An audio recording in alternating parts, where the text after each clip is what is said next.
Hey, Oliver Green Minds Building. Today we're near Carlingwood Mall where we're doing a homeowner retrofit project. So for this particular house, they're not really holding on to the heat very well. Summertime is very hot.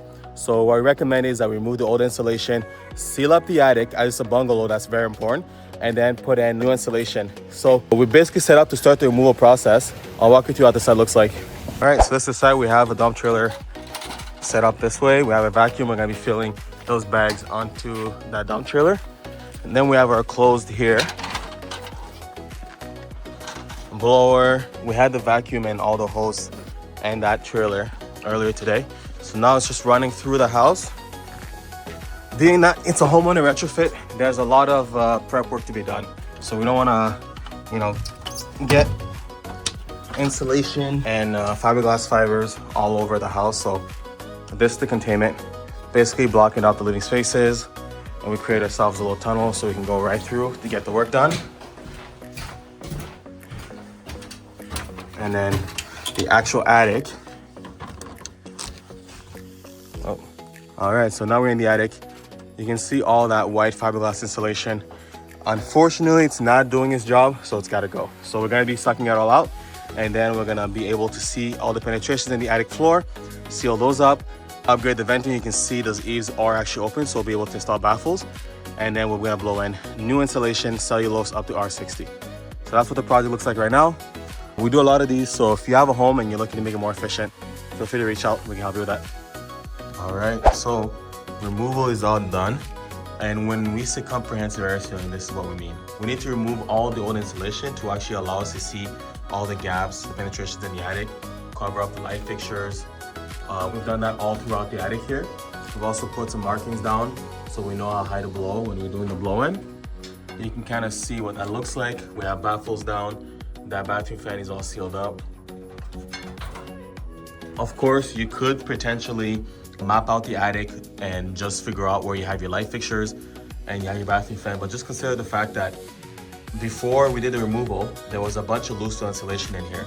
So to begin with, you'd have to push all that insulation aside and then somehow get it to seal up nicely, which is already challenging enough.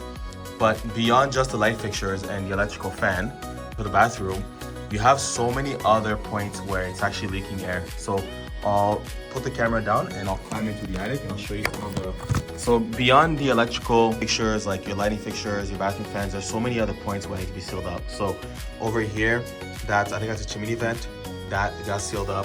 You have your plumbing stack over here on both sides that gets sealed up.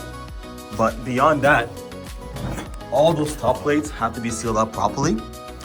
It would be like basically impossible or really hard to do it without actually removing. You have where you have electrical wires going through, more lights that were sealed up, and then you have random weird stuff like this. So this is actually a structural beam.